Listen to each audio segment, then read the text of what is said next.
الحمدللہ وحدہ والصلاۃ والسلام علی من لا نبی بعد اما بعد فقد قال اللہ تعالی فی القرآن المجید وفرقان الحمید وبرہان الرشید وارشاد العظیم اعوذ باللہ من الشیطان الرجیم بسم اللہ الرحمن الرحیم من عمل صالحا فلنفسہ ومن اساء فعلیہا وما ربک بظلام للعبید۔ صدق اللہ۔ 40ویں سورہ ہے اور یہ 46ویں آیت ہے، 24واں پارہ ہے، حامیم سجدہ سورہ ہے۔ من عمل صالحا، جس نے من آتا ہے عام طور پر ذی عقل کے لیے، جس میں عقل ہو، شعور ہو، زندگی ہو، جاندار کے لیے، اور ما آتا ہے جس میں جان نہ، عام طور پر یہ عربی کا قاعدہ ہے، لیکن اس سے مختلف بھی ہو جاتا ہے۔ من جس نے، وہ، عملہ عمل کیا، صالحاً نیک، فالی نفس ہی، تو اس نے وہ اپنے نفس کے لیے ہی کیا۔ اگر نیک عمل کیا ہے تو اپنے نفس کے لیے کیا ہے۔ ومن اساء، اور جس نے گناہ کیا، اساء فعلیہا، اس کا وبال اسی پہ پڑے گا۔ وما ربک بظلام للعبید، اور نہیں ربک، آپ کا رب، بظلام للعبید، اپنے بندوں پر ظلم کرنے والا۔ ظلام ظلم کرنے والا، عبید بندوں۔ عبد کی جمع عبید بھی ہے اور عبد کی جمع عباد بھی۔ عبد کی جمع عبید بھی ہے اور عبد کی جمع عباد بھی ہے۔ عام طور پر ہوتا یہ ہے کہ جو ملکیت میں غلام ہوتے تھے ان کی جمع عبید ہوتی، جو ملکیت، اور جو عبادت کرنے والے ہوتے تھے ان کی جمع عباد۔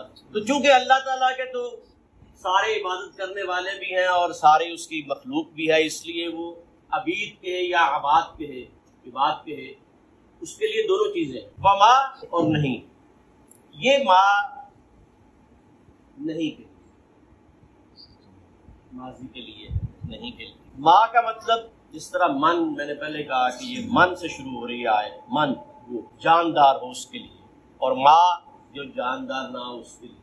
اور ما کا دوسرا مطلب نہیں بھی ہے، وما ارسلناک الا رحمۃ للعالمین، وما نہیں، ارسلنا بھیجا کا آپ کو، الا سوائے اس کے، رحمۃ للعالمین، رحمت بنا کر عالمین کے۔ تو یہ ماضی میں ما آتا ہے اور مضارع میں لا آتا ہے، لا الہ الا اللہ۔ تو یہ عربی کچھ قاعدے ہیں۔ تو اب اس میں اللہ تعالیٰ کیا چیز بیان فرما رہے ہیں کہ تم نیکی کرو یا گناہ کرو، مجھے کوئی فرق نہیں۔ تم اگر مجھے سجدے کرو گے، نیکیاں کرو گے، تو مجھے کیا فرق پڑے گا؟ اللہ تعالیٰ فرماتا ہے کیا میں تمہارے سجدوں سے میں بڑا ہو جاتا ہوں اور تمہارے سجدے نہ کرنے سے میں چھوٹا ہو جاتا ہوں؟ تمہاری حیثیت کیا ہے؟ تمہاری زمین جس پہ تم رہتے ہو، اس کی حیثیت کیا ہے؟ یہ زمین جس کائنات میں، اس کی حیثیت کیا ہے؟ تم نے کبھی غور کیا کہ تمہیں ہم نے ایک بوند پانی سے پیدا کیا ہے اور تم اپنی حیثیت بھول جاتے ہو؟ یہ نہیں دیکھتے کہ تم ہو کون، یہ سوچو کہ میں کون ہوں۔ یہ اتنی سی زمین ہے، 40,000 کلومیٹر مربع کلومیٹر کی یہ زمین ہے۔ یہاں سے چلے 40,000 کلومیٹر پہ پھر وہیں پہنچ جائیں، اتنی سی زمین ہے۔ یہاں سے کراچی 1,000 کلومیٹر ہے، 40 دفعہ کراچی کا سفر طے کرو تو وہیں پہ پہنچ جاؤ۔ یہ زمین ہے اور اس کا قطر 24,000 ہے اور آدھا قطر 12,000 ہے۔ اس زمین کی حیثیت، پھر اگر اس کو یہ دیکھو کہ کائنات میں اس کی حیثیت کیا ہے، اتنی بڑی کائنات ہے کہ یہ زمین اپنے محور کے گرد بھی گھوم رہی ہے اور یہ سورج کے گرد بھی گھوم رہی ہے، اور سورج اس زمین کو لے کے دوڑ رہا ہے نہ معلوم منزل کی طرف۔ زمین پہ بیٹھ کے کبھی یہ سوچا ہے کہ ہم جس پہ بیٹھے ہوئے یہ کدھر دوڑ رہی ہے؟ ہم اپنے معاملات میں لگے رہتے ہیں، یہ نہیں دیکھتے جس کے اوپر بیٹھے ہوئے یہ ہمیں کدھر لے کے جا رہی ہے۔ اور یہ ہے کتنی کی؟ جتنی بڑی کائنات ہے، اگر تمام کائنات میں اس زمین کی حیثیت دیکھی جائے تو ایک سمندر میں ایک قطرے کے برابر نہیں ہے، اور ایک ریگستان میں ذرے کے برابر نہیں۔ اور یہ تمام کائنات، اتنی بڑی کائنات کو وہ کہتا ہے کہ میرے سامنے مچھر کے پر کے برابر۔ کئی ایسی میں نے کائناتیں بنائی اور کئی ایسی کائناتیں کر رکھی۔ تو لاپرواہ، بے پرواہ ہے، اس کو ان چیزوں کی پرواہ ہی نہیں ہے۔ سجدہ کرو نہ کرو، عبادت کرو نہ کرو، گناہ کرو نہ کرو۔ عبادت کرو گے تو اپنے لیے، اور اگر گناہ کرو گے تو اس کا بھی نقصان اپنے لیے، عبادت کرو گے تو اس کا بھی فائدہ اپنے لیے۔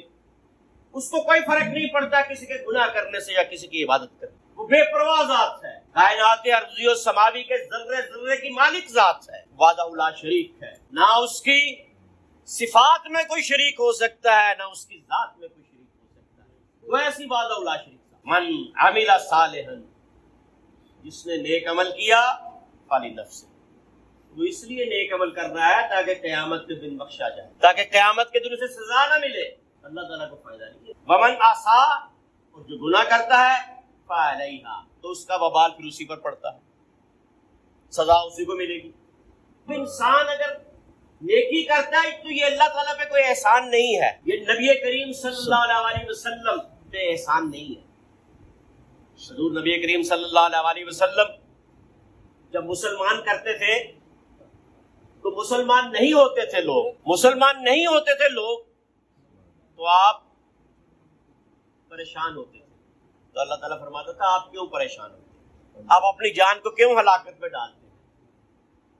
آپ اپنے اوپر اس کا کیوں لیتے ہیں غم؟ آپ کا کام ہے کہ آپ بتا دیں کہ یہ سیدھا راستہ ہے، یہ صراط مستقیم ہے، اس پہ چلو گے تو نفع پاؤ گے، اس پہ نہیں چلو گے